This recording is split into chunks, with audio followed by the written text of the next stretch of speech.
The sky didn't scream anymore. It used to. Back when the ozone was shredded and the defense sirens cried every evening. Now it just sat quiet, like it had seen too much and decided silence was safer. I was born in Ashvale Hive, Sector 3. My name's Revya Noct, a gene-melded hybrid, mostly human, just with denser retinal tissue and fingertips that secrete micro-repair enzymes. Standard mods for a post-collapse scavenger. I don't have any noble lineage or destiny-scrawled code, just rust under my nails and a mind too stubborn to bend. We were told the dragons were extinct. Not myths. We'd engineered them. Bioprogrammed. Predators. Grown in the flesh vats of Echelon Forge to police rogue climate zones. They weren't scaled beasts of fairy tales. These were sleek, carbon-armored juggernauts, with talon-tipped wings wide enough to block the sun and quantum-linked, nervous systems sharp enough to dodge railgun fire. Each one bore a neural crest implant, Sigma protocol, tuned to human command. But something had gone wrong. They began to think independently. The few that survived the purge drifted into the dead territories. Nobody who crossed those dunes came back. I went anyway. It started with a signal, a low-frequency pulse, barely distinguishable from static. Embedded in the code were fragments of symbiotic patterns, not rogue AI, something alive, something in pain. So I crossed the ash dunes alone. My breath filtered through a trivent mask, boots half melted from glassed sand. The signal drew me toward the Edge Rift, a canyon older than the terraformers' first war. That's where I found her. She was half buried under jagged basalt, wings curled inwards like broken scaffolding. A monstrosity by old standards. 12 meters snout to tail, obsidian bone plating riddled with cracks and burns. But her eye, just one functional emerald-glowing orb, watched me. Not with hunger, not with hate, with pain. My instinct screamed to leave, but something else, something buried deep in my own spliced psyche, pushed me forward. Maybe it was the way her talons twitched with restraint, like she feared crushing me, or the whisper of her bioluminescent scales pulsing beneath the soot. That's when I saw it. A blackened spike, jammed deep inside her left nostril channel. Not shrapnel, a parasitic control thorn, engineered by the rogue wardens during the bioclast uprising. They used them to enslave synthi-organic beasts. I didn't think, just acted. Climbing her snout was like scaling a rusted monument. Her breath steamed around me, thick, chemical, wounded. I reached the spike. It pulsed with a rhythm too intelligent for metal. I drew my blade, the vibro edge buzzing against my palm, and I ripped. Her scream shattered the canyon silence, a sound that tore through my skull and redefined agony. But she didn't thrash, didn't crush me. She exhaled and I collapsed onto her crown. I don't remember dreaming, only falling. Not into darkness, but into understanding. Her name was Cinderlix, and she had chosen me. When I woke, we were far from the rift. She'd built a nest around me, metal debris, molten glass, twisted like sculpture. It wasn't just instinct, it was ritual. Dragons like her weren't mindless tools. They had culture, memory, bonds, and I'd severed the chain that enslaved her. She nuzzled me with the side of her head, and I touched her jaw without fear. I should have been terrified. Instead, I felt connected, like something ancient had decided I belonged. She showed me flashes, memories not my own, of a betrayal, of a handler named Verum Olt who spliced the thorns and sold dragonkind to the core syndicates. He'd been her creator, her torturer, and now my enemy. I spent the next month repairing Cinderlix's wounds.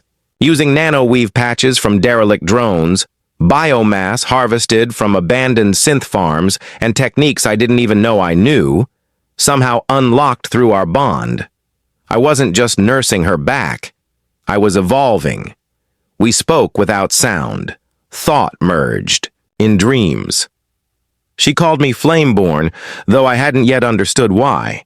It wasn't just friendship, it wasn't quite love. It was something deeper, stranger, a pact older than species or stars.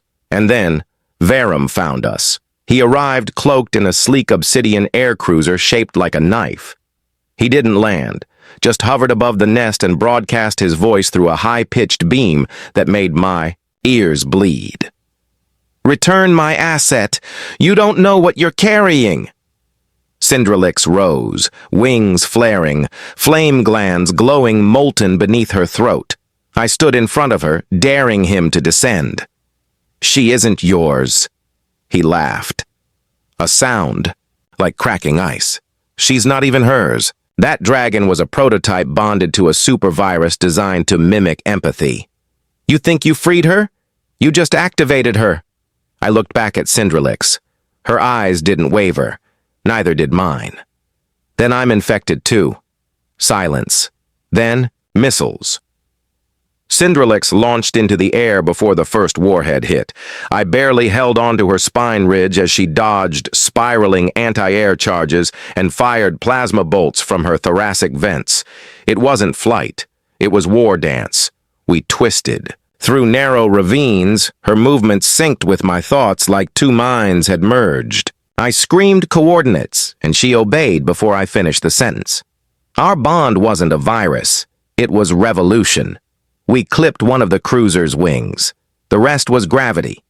Verum crashed into the sea of teeth, a jagged chasm filled with supercooled fog. We didn't wait to see if he survived. That night, as we rested atop a cliff scorched with the fire of our escape, I felt something shifting inside me. Not fear, not trauma, but heat. Real biological change. My fingertips glowed. My pupils narrowed like hers. Our bond wasn't one way, it was symbiosis. I was becoming more. And I couldn't tell if I was still me. Cinderlix nuzzled close. I leaned into her warmth, the stars above flickering with a clarity I'd never seen before. We weren't fugitives anymore. We were something new. I didn't dream anymore. Sleep became something else. A communion. A slow unraveling of my genetic threads in the presence of a being older than my species' hubris. Cinderlix and I shared thoughts, memories, even feelings in an echoing pulse of sensation. It wasn't psychic. It was biochemical resonance, filtered through the altered architecture of my brain. She changed me without even trying. By the time we reached the clouded ranges, I no longer needed a respirator. My lungs had adapted. My nails grew black glass hard. I could see in ultrachromatic spectra, and I didn't flinch at fire. The forests. Below were forbidden territory. Treetops shimmered with anti-terraform pollen, toxic to unmodified humans. But we weren't just human anymore. We flew over the canopy like gods wearing broken skins, two survivors of an age too cruel to remember. The signal came again on our third night in the ranges, a tight beam call embedded in a dead frequency band. No origin, just a single word, repeated in burst code. Ardenox.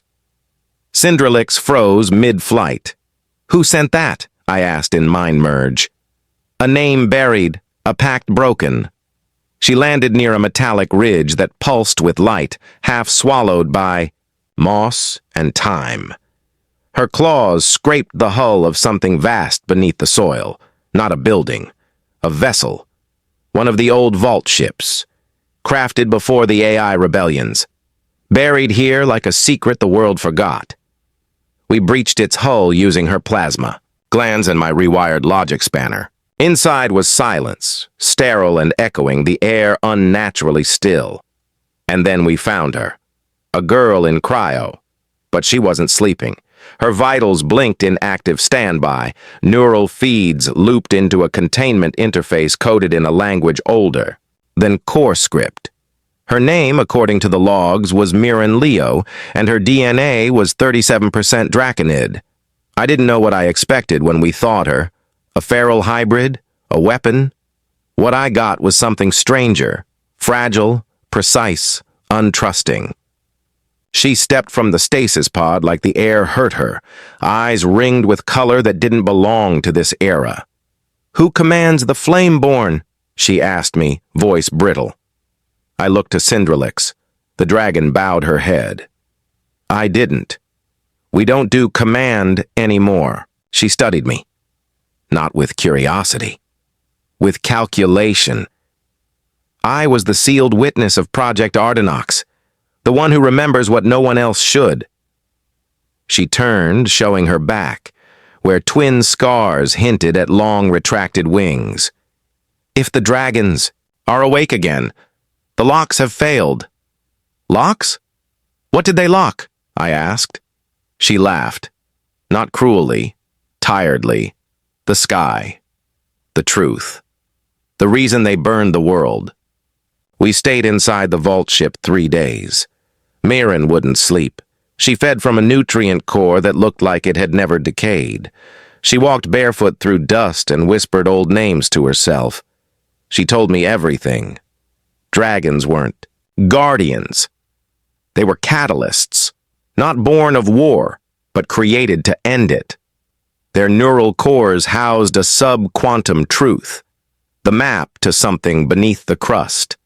An ancient pan-cognitive seed buried before civilization, before language, before even memory. They called it the Ashen Crown, a living intelligence forged in the planet's infancy, dormant and godlike. The dragons were bred as keys. The Thorn protocols were safeties, fail-safes to keep them from remembering what they truly were. But the crown had stirred once, briefly, during the bioclast uprising, and it had whispered to one man, Verum. He wasn't, just a traitor. He was a seeker, one who heard the crown's voice and chose domination over awakening. Cinderlix had carried part of the map all along, and now I did too. That night, I woke to fire, not flames, visions, dreams I hadn't chosen. I stood inside a structure of bone and light, beneath a sky that bled upward. Stars spiraled into a singularity above me, and I heard a voice like my own, but older, fragmented, cracked. "You are not flameborn. You are flamebound." I gasped awake, but the heat stayed in my skin. Cinderlix watched me with unblinking eyes. "The crown is awakening," she said, "and it remembers me." Mirren vanished the next morning. No tracks, no signal, just gone. All she left was a single word carved into the hull wall in some alloy reactive, acid, Trinax. Cinderlix stiffened. "That's a location?" I asked. "No, a threshold, the place where the flame decides what it becomes." We followed the ley line currents east toward the crust fracture zone where tectonic light bled through volcanic glass. It was an unstable region, a place where reality frayed from the pressure of what lay beneath. That's where we found the ruins, massive cyclopean stone carved in patterns that defied human symmetry. It wasn't ancient, it was timeless.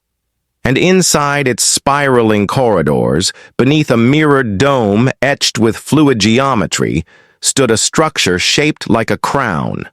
Not worn, not held, grown.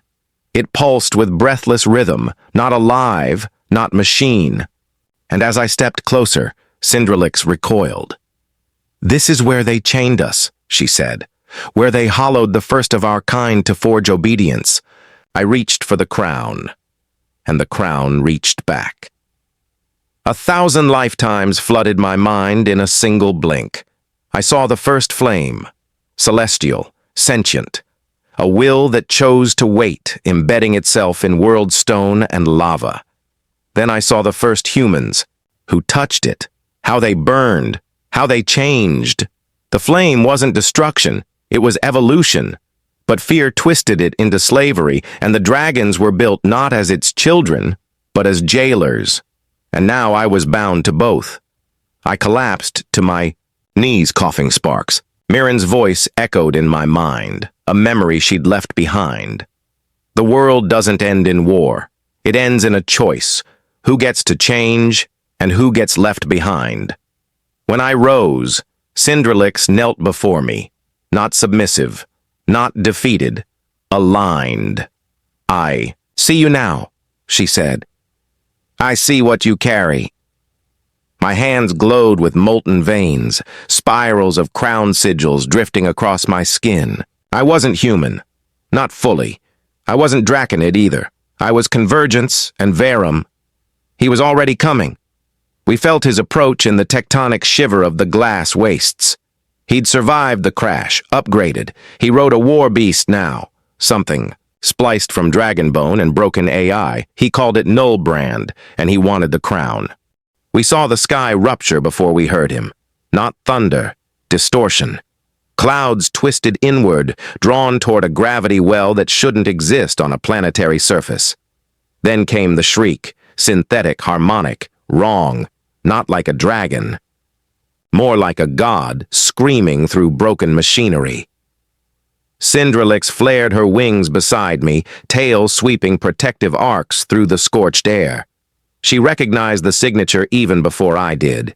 It wasn't just Verum anymore. He'd merged. From the horizon came the shape of Nightmare, a beast stitched from scorched steel and glistening sinew, its wings formed from thousands of hexbone feathers. It moved like it hated the ground, like gravity itself should bow to its presence. At its core, nested in a living cradle of blood metal armor, sat Verum Olt. Only he wasn't himself. His flesh was pale chrome, his face expressionless, lips parted, as if breathing was optional. His voice came from every direction at once. "I offered you legacy, Revya Noct. You chose extinction," Cinderlix roared, flame spiraling from her throat with a sound that made the world wince. I climbed onto her. Back, my new hands, flame-marked, radiant, gripping her bone ridges with practiced ease. We launched. The battle wasn't clean. It wasn't noble. It was chaos. Cinderlix danced through the air like an avatar of vengeance, spitting sunfire in torrents. But Nullbrand adapted. Each blast absorbed, recycled, mirrored back. Verum had embedded a crown fragment in the creature's chest, a bleeding shard of preconscious intelligence that mutated with every strike. I called to the flame in my blood and it answered. My veins lit up. Lines of molten memory surged through my chest, down my arms, into the sky itself. I raised my hands and spoke, not in words, but in will. The air fractured. Lightning, white gold and hungry, tore from the clouds and struck Nullbrand mid-lunge. He screamed. Not in pain, in joy. "Yes! That's it! That's the crown's language! Give me more!" He wanted me to awaken it. Cinderlix twisted beneath me, angling for a direct collision. I didn't resist. We dove straight at him, flame and rage screaming, from every pore of her plated form. At the last second, we spiraled aside, just enough for me to leap. I landed on Nullbrand's back. Heat scorched through my boots. Flesh twitched beneath alloy plating. Verum turned in his cradle, his chrome face splitting open like a blooming flower. Beneath was something worse, his original face, barely human, strung together by veins of crawling black fire. "You're not its heir," he said. "You're its vessel." He struck me with a thought. Not a weapon, a command. The crown responded, surging inside me, flooding my mind with images of burning worlds and birthing suns. It wanted me to comply. But I wasn't. A vessel. I was a fuse. And I chose resistance. I plunged my blade, no longer mere metal, now living flame, into Nullbrand's core. The shard of the crown howled as I touched it, trying to rewrite my DNA in a split-second flood of directives, but I'd evolved past language. I roared back. The world went white. I don't know how long I floated in that void. Time unraveled. Stars blinked in and out. and I saw them. Every birth, every death, every possibility folded into spirals of heat and consciousness. And then I saw her. Not Cinderlix, not Verum. Her, the crown's first avatar. The one who burned her name into time's fabric before the concept of gods. She stood in a dress made of firelight, eyes like binary comets. "You carry both flame and fang," she said, "but the choice isn't yours alone." I turned. Cinderlix stood beside me, solid in the void. "She's right," I said. "Then choose," she whispered. I chose us. The void cracked. I awoke beneath broken sky, half buried in fused glass. Nullbrand was gone, reduced to twitching ruin. Verum lay beside me, his cradle melted, crown fragments split in two. His eyes were open, yet blank. He was still alive. I should have ended him. But Cinderlix stopped me. Not yet. We dragged his ruined body to the spiral pit, a geothermal chasm that fed into the crust-core interface where the crown's root tendrils pulsed. Mirren was waiting. She hadn't run. She'd led us here. "He's the last piece," she said, her voice cold. "You knew what would happen." I remembered what we all forgot. She stepped closer to Verum's body and drew a symbol in the air. It hung there, glowing, alien, true. The crown pulsed in response. And I realized the worst truth of all. This wasn't about a war, it was about ritual. Verum was meant to fall, I was meant to rise, and the crown, it wasn't a god. It was a seed, one that required betrayal, sacrifice, and love to grow. That night, I argued with Cinderlix beneath a sky of fractured constellations. I don't want this. I don't want to be some chosen fragment of a planet mind. She watched me in silence. Her tail coiled, her wings folded around me, not as a cage, but a shelter. "Then shape it. Don't follow the flame. Be it." I pressed my forehead to hers. I felt her breath. I felt her memories. I felt everything. And I understood. Our bond wasn't destiny. It was resistance. We spent the next cycle in the chasm's edge, rebuilding. Mirren joined us, reluctantly at first. She taught me the older symbols, the flame script buried in my marrow. We discovered new things every day. How the crown could shape terrain, regrow memory, reseed forests with fire-born life. It wasn't trying to destroy, it was trying to begin again, but not everyone wanted that. There were others, watchers, remnants, of syndicate cells, broken AI custodians who remembered Verum's lies and wanted to reboot the world the old way. They began hunting us, so we prepared. The final revelation came in a dream. Not mine, but ours. Cinderlix and I merged so deeply one night we lost the boundary between flame and flesh. In that place we saw the future. A world reborn with dragons and flame-born humans living in harmony. A world where that peace was shattered by those who feared change, and a future where we stood on opposite sides, Cinderlix crowned in fire, and me alone, blade drawn. It wasn't a warning, it was a promise. The fire no longer hurt. I'd grown into it, molded by dream storms and atomic truths, reshaped until even the stars whispered my name differently. Revya knocked, bearer of the broken sigil, bonded with the last true flame-winged predator. But as dawn peeled across the Iron Ridge sky, as light bled through fractured clouds that hadn't moved in centuries, I felt it. A shift, not in me, in her, Cinderlix. She stood at the obsidian ridge alone, wings tucked like folded blades, her breath shallow, her scales dimmer than I'd ever seen them. She hadn't spoken since the dream share. Since the future, the one where she faced me with fire in her mouth and sorrow in her eyes. I stepped toward her. "You're hiding something?" She didn't deny it. "You saw it too." I nodded. But dreams can lie. No, only people do. There was pain in her words, not physical. Chosen pain, the kind that means something. She finally turned. The crown is waking up. We stopped it, I said. We fractured Verum, we severed the seed path. No, we fed it. I didn't understand. Not at first, but Mirren did. She called us to the Nexus Grove, the place where the Ashen Crown's tendrils had breached the surface in twisted elegance, branches of crystal and sinew, grown like neurons beneath open sky. There, she activated the last glyph, one even I hadn't learned. The crown spoke, not in language, in identity. It projected an echo of me, floating above the crown root in searing detail. The face I wore when I saved Cinderlix, when I stabbed Verum, when I declared myself free of legacy. But it wasn't just a memory, it moved on its own. "This is your shadow," Mirren said.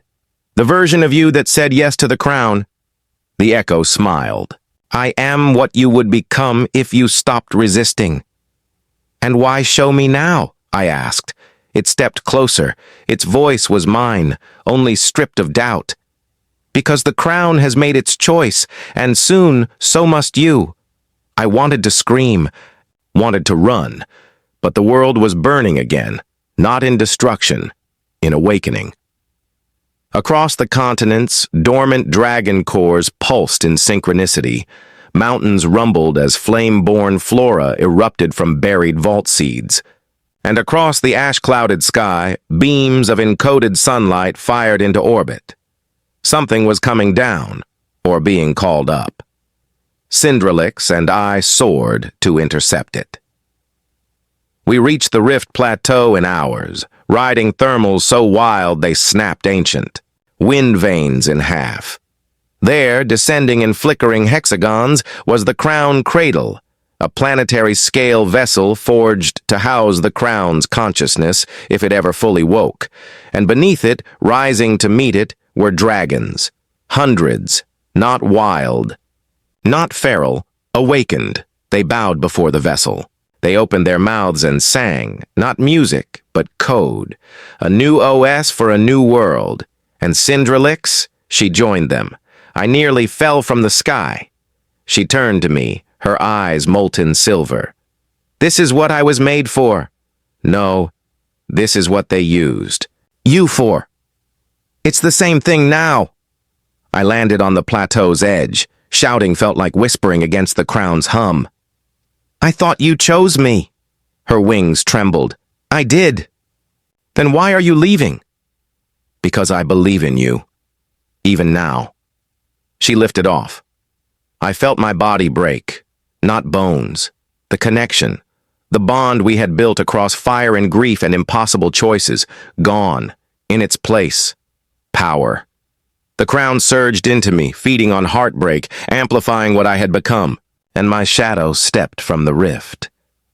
"You were always meant to rule beside it," it said, "but only if you let go of her. And if I don't," it smiled, "then I will." The final battle didn't feel like war. It felt like reflection. I faced myself on the edge of an awakening world, beneath stars that now pulsed with unfamiliar frequencies. My shadow was everything I could be if I surrendered. Confident, divine, terrible. We clashed mid-air. Blades of logic and flame, strikes that bent clouds and split echoes. But each blow brought memory, the thorn I pulled from Cinderlix's snout. Her warmth during the acid storms. The way her wings wrapped around me in sleep. The shadow faltered. "You're weakening." "No," I said, landing one final blow. "I'm choosing." I didn't kill my shadow. I absorbed it. Every choice I could have made, every darkness I could have fallen into, I took it back. Not to bury, to own. And I felt the crown hesitate. It wasn't expecting rejection, but it had built itself on the premise of choice. And I had chosen, not to rule, not to obey, but to let go. I found Cinderlix at the edge of the flame array where dragons encircled, the crown cradle in reverent stillness. She stood alone now, her body dim, her breath slow. "Why are you here?" I asked. "Because I remembered." "What?" "That I chose you too." I stepped closer.